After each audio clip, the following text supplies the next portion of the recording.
வாங்க இன்றைக்கி அம்மு குக்கிங்கில் வச்சு தாங்க போட போகிறேன். மிளகாய் வச்சு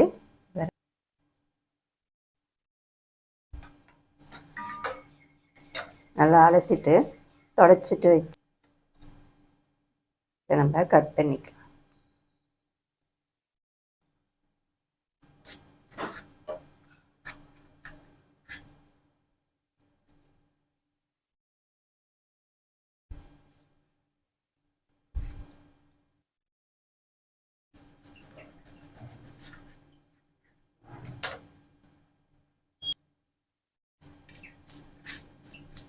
உள்ள மிளகாய் விதை இருந்தால் எடுத்துருங்க, உரைக்கும்.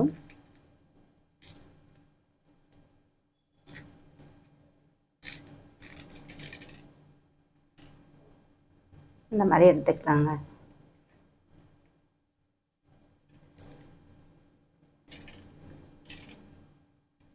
குழந்தைங்களாம் சாப்பிட்டாங்கன்னா உரைக்குன்னு சொல்லுவாங்க.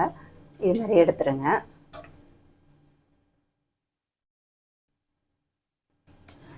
அதேமாரி நம்ம எல்லாத்தையும் கட் பண்ணி எடுத்துக்கலாம். இப்போ மாவு கலந்துக்கலாம். இன்றைக்கி பார்த்திங்கன்னா நான் கடல மாவு தான் எடுத்திருக்கேன். இதில் ஒரு 8 ஸ்பூன் மாவு எடுத்திருக்கேன். பச்சை மாவு இல்லை, கடல மாவு தான் எடுத்திருக்கேன்.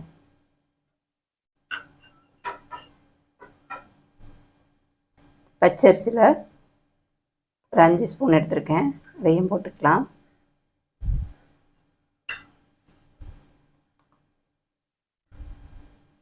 காரத்துக்கு வெறும் மிளகாத்தூள் 1/2 ஸ்பூன் எடுத்திருக்கேன்.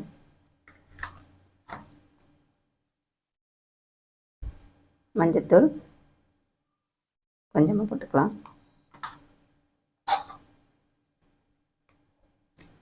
பெருங்காயத்தூள்,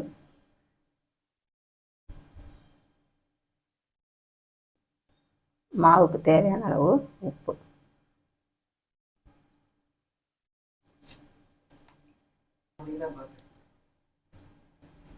நம்ம எல்லாத்தையும் கலந்துக்கலாங்க. நான் ஃபுட் கலர்லாம் சேர்க்கல. உங்களுக்கு கலராக வேணும்னா நீங்கள் கொஞ்சம் சேர்த்துக்கோங்க. அப்படியா ஃபுட் கலர் வேணான்னுங்கிறவங்க காஷ்மீர் சில்லி பவுடர் இருந்தால் கொஞ்சம் போட்டுக்கோங்க.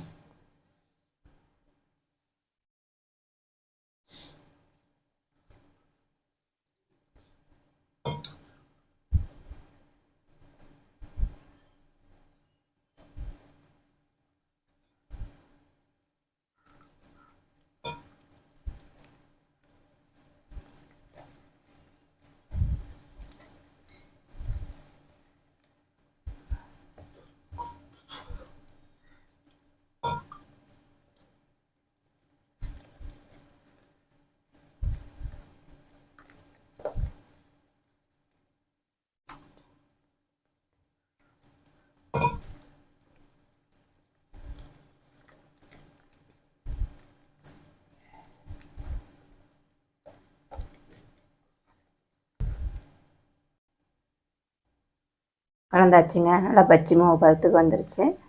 இப்போ நம்ம மிளகாயை நனைச்சி போட வேண்டியதா.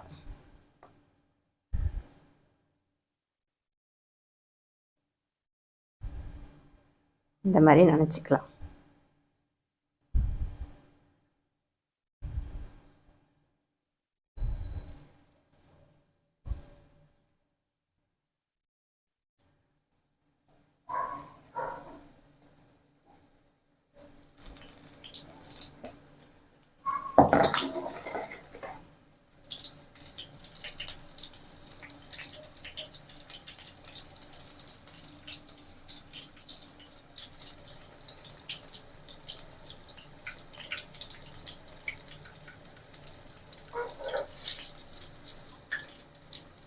பாருங்கள், நல்லா வெந்துருச்சு. இப்போ திருப்பி விட்டுக்கலாம்.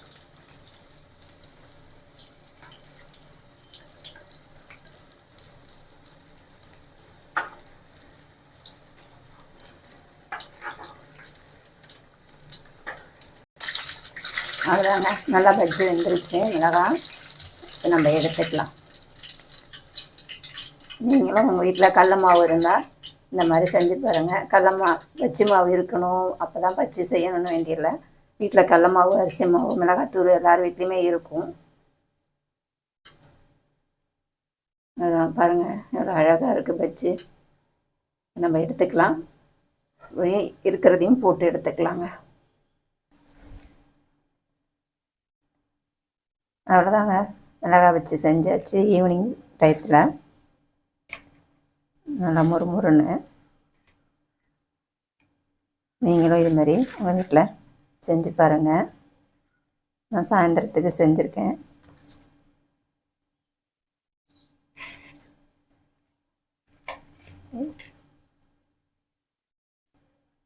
இங்கே பாருங்கள், பச்சை மாவு இல்லாமல் வெறும் கடல மாவு, அரிசி மாவு வச்சு வீட்டில் உள்ள மாவை வச்சே பண்ணியிருக்கேன்.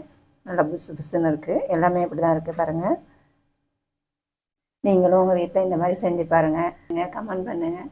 மறக்காமல் சப்ஸ்கிரைப் பண்ணுங்கள். தேங்க்யூ.